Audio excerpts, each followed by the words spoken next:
The real question, why do we choose to quit?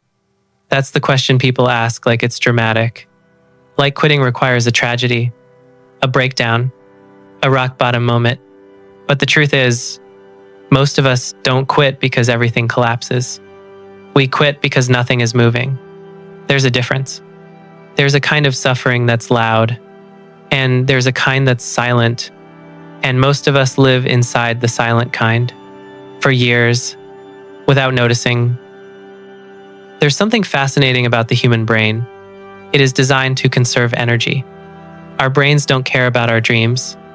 They care about survival. And survival means repeat what worked yesterday. So if scrolling gave us comfort yesterday, our brain wants it today. If avoiding discomfort kept us safe yesterday, our brain wants it tomorrow. This is called homeostasis. Our nervous system constantly tries to pull us back to what feels familiar, even when familiar is slowly shrinking our lives. That's why quitting feels wrong. Not because it's bad, but because it's unfamiliar, and unfamiliar feels dangerous. Nobody warns us about this part. When we quit something, especially cheap dopamine like endless scrolling, constant entertainment, instant validation, we don't feel better. We feel worse. There's science behind this. When we overstimulate our dopamine system, our brain adapts. It becomes less sensitive. So normal life starts to feel dull. Conversations feel slower. Work feels heavier. Silence feels unbearable. So when we quit, we feel empty. And most of us think, something is wrong with me. Nothing is wrong. Our nervous system is recalibrating. But quitting isn't just chemical. It's personal. Because when we remove a habit, we remove a version of ourselves. If we quit procrastinating, who are we without delay? If we quit numbing ourselves, who are we without escape? If we quit being passive, who are we with responsibility?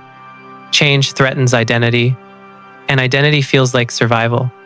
That's why evolution feels like loss. We aren't just changing habits, we're dissolving old selves. And that space in between, it's uncomfortable, lonely, unstable. Most people turn back here. There's a reason evolution in nature requires mutation. Mutation is unstable, risky, messy. Most mutations fail. But without them, nothing adapts. We are the same. Growth requires destabilization, and destabilization feels like failure. We will relapse. We will fall back. We will doubt ourselves. That doesn't mean we're weak. It means we're restructuring. Neuroplasticity doesn't work in straight lines. It works through repetition and friction. There's a phrase, if we fail to evolve, we dissolve. At first, it sounds extreme until we see it. People don't collapse.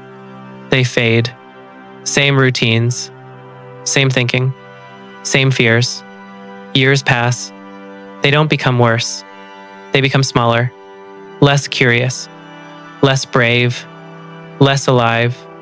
That is dissolution, and it feels comfortable. Psychology calls it cognitive dissonance. It's what happens when our actions don't match our values, when we know we're capable of more, but live beneath it, our mind feels tension. We either change or we lower our standards. Most people lower them.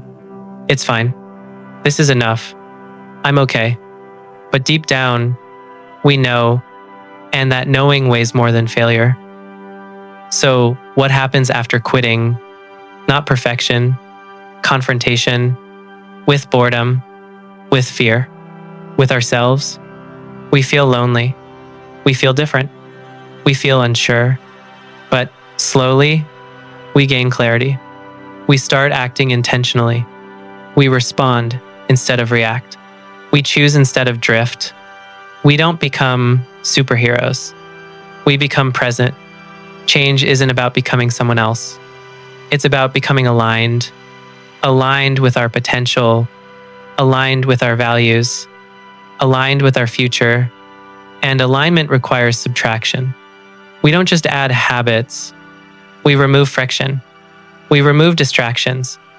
We remove excuses. We remove self-deception. Quitting is strategy, not weakness. If we're afraid to quit something, that fear matters. It means it has power over us. But here's the truth. We are evolving no matter what. The question is, in which direction? If we don't choose growth, our environment will, our habits will, our comfort will, our avoidance will, and comfort rarely builds strength. We don't need intensity. We need consistency.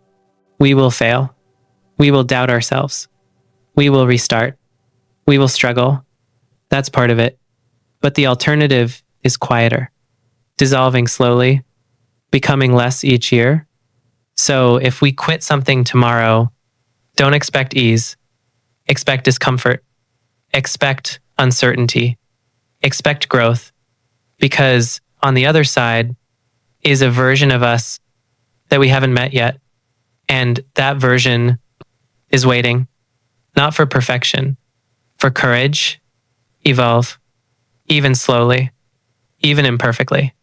Just don't dissolve.